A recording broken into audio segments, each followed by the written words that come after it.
नमस्कार। हमारे YouTube channel JK study with motivation पर आपका हार्दिक स्वागत है। यहाँ पर हम हृदय के बारे में विशेष अध्ययन करेंगे और इसमें बहुत ही इंपॉर्टेंट क्वेश्चन जो कि एग्जाम की दृष्टि से इंपॉर्टेंट रहते हैं उनको यहाँ पर पढ़ाया जाएगा। और इस वीडियो में हम हृदय की संरचना के बारे में जानकारी करेंगे और इसके अगले पार्ट में हम जो हृदय की कार्यविधि है उसके बारे में जानकारी करेंगे।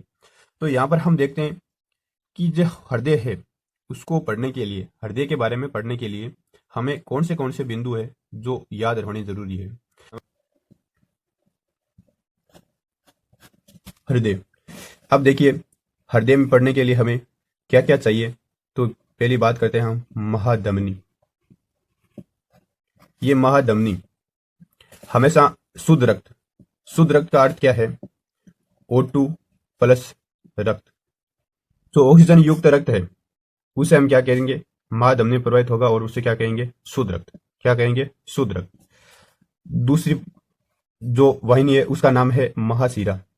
क्या नाम है? महाशिरा। महाशिरा में CO2 प्लस रक्त मिलेगा। इसको हम क्या बोलेंगे? अशुद्ध रक्त। क्या बोलेंगे? अशुद्ध रक्त। अशुद्ध का मतलब यह नहीं है कि यह जो बहुत ही ज्यादा खराब है। अशुद्ध का मतलब यह है कि इसमें क्या मिला हुआ है? CO2 मिला हुआ है। अब आगे देखिए, तीसरे बिंदु की हम बात करते हैं तो वो है फुफ्फुसीय शिरा। ये जो फुफ्फुसीय शिरा है ये फुफ्फुस से हृदय में रक्त को लाती है। कहां से? फुफ्फुस जो फेफड़े हैं, फेफड़े से हृदय में रक्त को लाती है। और ये रक्त कैसा होता है? इस रक्त में O2 मिली होती है। क्या मिली होती है? O2। और इसे हम कहेंगे शुद्ध रक्त। क्या कहेंगे? शुद्ध रक्त। अब हम हमारे अगले पॉइंट की बात करते हैं, उसका नाम है फुफ्फुसीय धमनी। क्या नाम है? फुफ्फुसीय धमनी। ये क्या करता है? ये हृदय से रक्त को, जो ये फुफ्फुसीय धमनी है ये हृदय से रक्त को फेफड़ों में ले जाती है। और इसमें रक्त कौन सा होता है? CO2 प्लस रक्त होता है। तो देखिए आपको देखने में यहाँ पर अलग लगेगा कि महाधमनी है वो तो O2 रक्त है और फुफ्फुसीय शिरा है उसमें क्या है?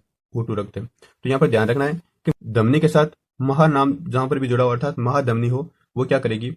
O2 प्लस रक्त लाएगी। या फिर केवल अगर धमनी की बात करें तो भी O2 प्लस रक्त अर्थात शुद्ध रक्त का वहन करेगी। महाशिरा जहां पर भी महा नाम जुड़ा हो या फिर केवल शिरा हो वो अशुद्ध रक्त का कार्य करेगी।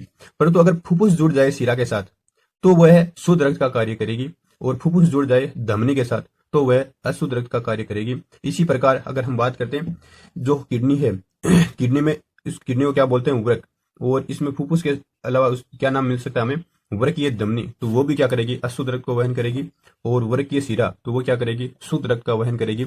इसको ध्यान में रखना बहुत ही जरूरी है, यहीं पर ज्यादा कंफ्यूजन होती है। अब देखिए मेरे दोस्तों, आगे हम बात करते हैं कि जो हृदय की बनावट है वो कैसी है।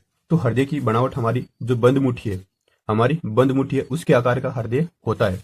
अगर हमारे हृदय की हम बात करें कि हमारे हृदय की संरचना कैसी है तो हमारी जो बंद मुट्ठी है आप बंद करके चेक कर लीजिए, उसी के आकार का हमारा हृदय मिलेगा। अब हम हृदय की जो संरचना है उसके बारे में हम जानकारी करते हैं। हृदय की संरचना के लिए हमें स्पेशली आपको जो चित्र है आपको किताब में वो याद रखना जरूरी है। यहाँ पर हम बिल्कुल सिंपल तरीके से, सिंपल चित्र के माध्यम से आपको बताऊंगा कि इसकी जो संरचना कैसी है और कौन से इसमें पार्ट है। यहाँ पर हम बात करते हैं कि हृदय में जो हृदय की संरचना है, हृदय की संरचना में हमें क्या क्या पॉइंट मिलते हैं। इन पॉइंटों को हम बात करते हैं तो आलिंद क्या मिलते हैं हमें? आलिंद। आलिंद कितने हैं? 2 है। कितने आलिंद? 2। और नीले कितने हैं? वो भी 2 है। तो 2 आलिंद और 2 नीले, कुल मिलाकर हृदय में जो कक्ष है उसमें वो कितने हैं? 4 कक्ष है। कितने कक्ष है? 4 कक्ष है। हृदय में कितने कक्ष है? 4 कक्ष है। कौन से? ऊपर के 2 आलिंद कहलाते और नीचे के 2 नीले कहलाते। हमेशा ध्यान रखना कि हृदय में जो भी रक्त आएगा चाहे शुद्ध हो चाहे अशुद्ध हो, अर्थात CO2 मिला हुआ हो या फिर O2 मिला हुआ हो, हमेशा किससे आएगा? आलिंद से। तो इसको शॉर्ट में याद रखिए, आना आलिंद से। जो भी निकलेगा रक्त, जो भी रक्त निकलेगा चाहे शुद्ध हो चाहे अशुद्ध हो, वो किससे निकलेगा? नीले से। तो यहाँ पर याद रख लीजिए, निकलना नीले से।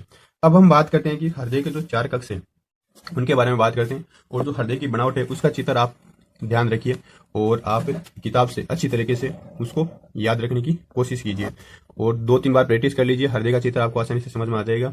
और अगर आप कंपटीशन के स्टूडेंट हैं तो आपको वो चित्र याद ज्यादा रखने की जरूरत नहीं है, क्योंकि कंपटीशन में डायरेक्ट क्वेश्चन पूछे जाते हैं। तो यहाँ पर हम बात करते हैं कि हृदय में जो आलिंद है और नीले कहाँ कहाँ होते हैं। तो यहाँ पर मैं एक चित्र बना रहा हूँ, ये कच्चा चित्र कहलाएगा, स्पेशली वो हृदय की संरचना अध्ययन करने के लिए। तो यहाँ पर हम बात करते हैं हृदय। तो यहाँ पर मैं एक चित्र बना रहा हूँ। हृदय का आकार ऊपर से थोड़ा संकुचनशील अर्थात थोड़ा संकरा और नीचे से चौड़ा होता है हृदय। अब देखिए हम यहाँ पर बात करते हैं हृदय की। तो इस हृदय में हमें कितने पार्ट मिलेंगे? तो इस हृदय में हमें 4 पार्ट मिलेंगे। कैसे? ये 4 पार्ट है। जो ऊपर के 2 पार्ट है यह क्या कहलाएंगे? आलिंद। क्या कहलाएंगे? आलिंद। जो नीचे के 2 पार्ट है वो क्या कहलाएंगे? नीले। क्या कहलाएंगे? नीले।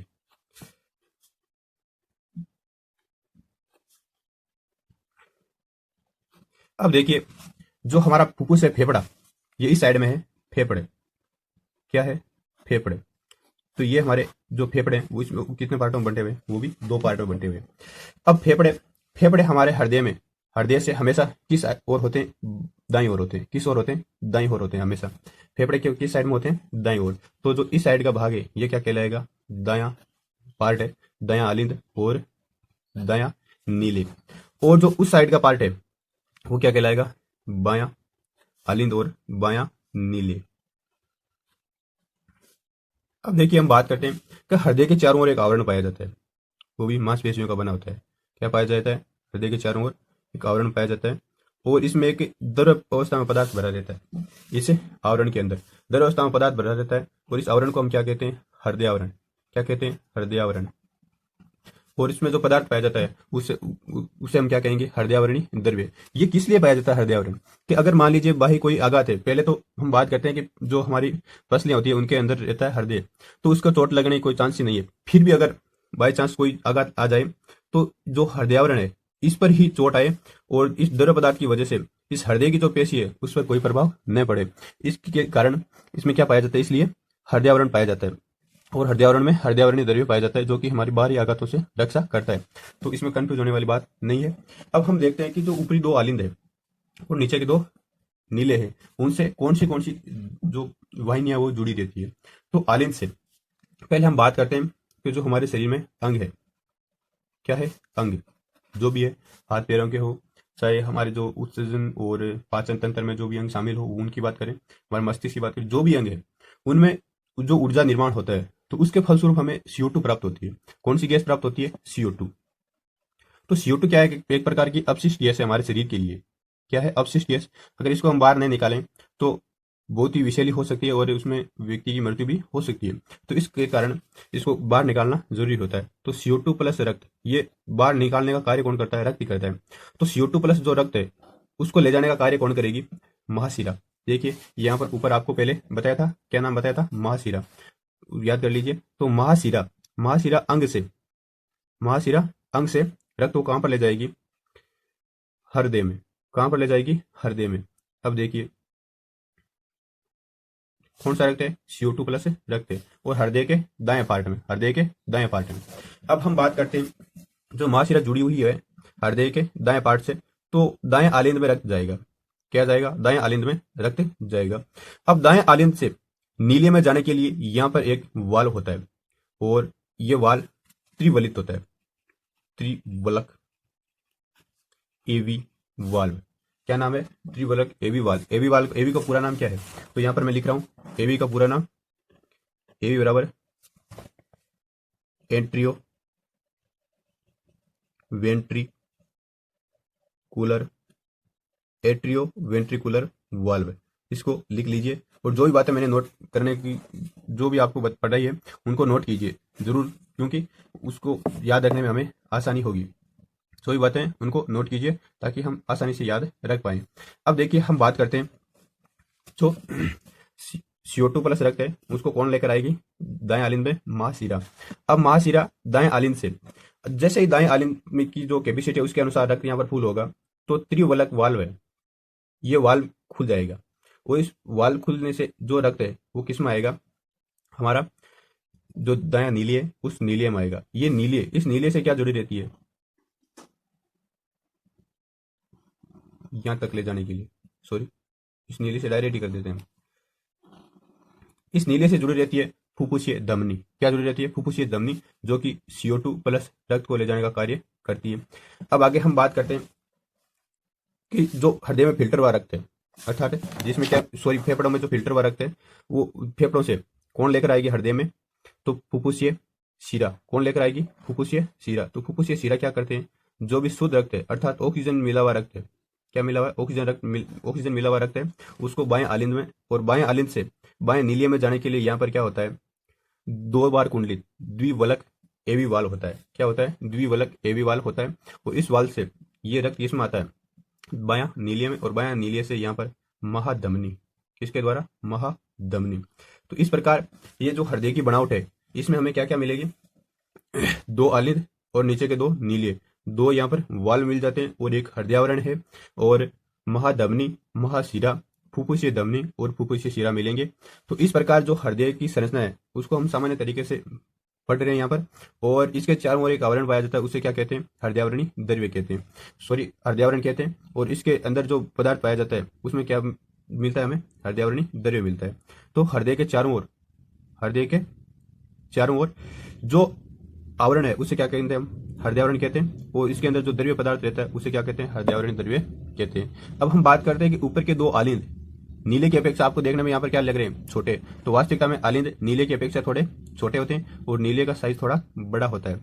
अब जो ये एवी वाल्व होते हैं ये किस लिए होते हैं? एवी वाल्व का कार्य यह है कि ये कोई भी कंडीशन हो, जो भी हमारा रक्त है उसको नीले से आलिंद में नहीं जाने देते, नीले से आलिंद में नहीं जाने देते। ये आलिंद से नीले में आने के लिए ही केवल वाल्व होते हैं, वापस रक्त को ऊपर नहीं जाने देते। और जो हमारे हृदय में आवाज ध्वनि है, हृदय की ध्वनि है, जो लब डब की आवाज है, वो किस लिए आती है? जो ये वाल्व होते हैं इनको बंद और खोलने पर, अर्थात ये जो वाल्व बंद और खुलते हैं तो लब डब की आवाजें आती है। तो ये हमारी बात थी हृदय की जो संरचना है उस संरचना के बारे में। अब जो हृदय की कार्यविधि है उसको दोस्तों हम अगली क्लास में पढ़ेंगे। और आपसे स्पेशली गुजारिश है कि अभी तक आपने हमारे चैनल को सब्सक्राइब नहीं किया तो सब्सक्राइब करें और ज़्यादा से ज़्यादा हमारे वीडियो को शेयर करें, ताकि जो भी स्टूडेंट हृदय को आसानी से पढ़ना चाहे वह पढ़ सके। और जो हमारा अगला वीडियो है उसमें हम हृदय की जो संरचना तो हमने यहाँ पर पढ़ ली है, कार्यविधि के बारे में यहाँ पर जरूर जानकारी करेंगे। तो अगला वीडियो को देखना न भूलें। धन्यवाद दोस्तों।